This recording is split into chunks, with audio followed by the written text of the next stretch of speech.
So right here you can see the lower control arm brace and your skid plate, which bolts to the bottom of it. These are all 15 mils. So just get your impact. You should be able to, actually hold on, got on the wrong setting.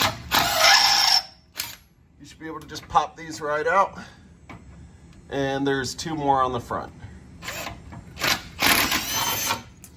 So once those are popped out, then we'll get on to removing the lower control arm brace. And for replacing that lower control arm, you have these 2 bolts that have a nut on the other side going all the way through. This is your lower control arm and diff bracket. So that's why you want it beefed up. And then you have these 2 bolts over here.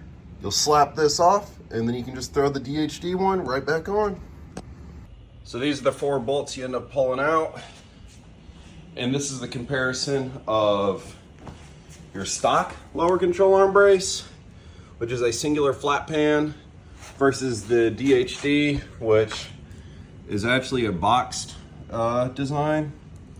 The side fins are also way thicker, and it's a flat surface and not just a tray like the factory one.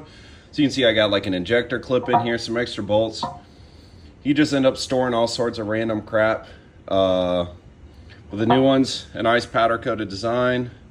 It'll bolt right up, and if you drop a bolt, you can probably take it out instead of fishing through this crap. But yeah, that's about it. I'll show myself sliding the bolts back in so you can see exactly where they go. And that's an easy upgrade. And if you were launching, pulling, or even daily driving, this is definitely the piece I want there. Again, Dirty Hooker Diesel. They got everything you need for these Duramax trucks. So once you have these 2 18 mil bolts tightened up to the nuts till there's no turning back, and these 2 going through their bolt sleeves all the way to the other side, also tightened till there's no turning back. Your lower control arms are braced all the way to each other. And the only other thing you could really do to strengthen these up is put some new lower control arm bushings in, which I actually have ordered right now, and I will do, but I'm still waiting for my coilovers to come in, because I'll go ahead and pull out this whole torsion bar assembly and this cross member right here, so that way it's easier to drop the transfer case and transmission whenever I need to work on that.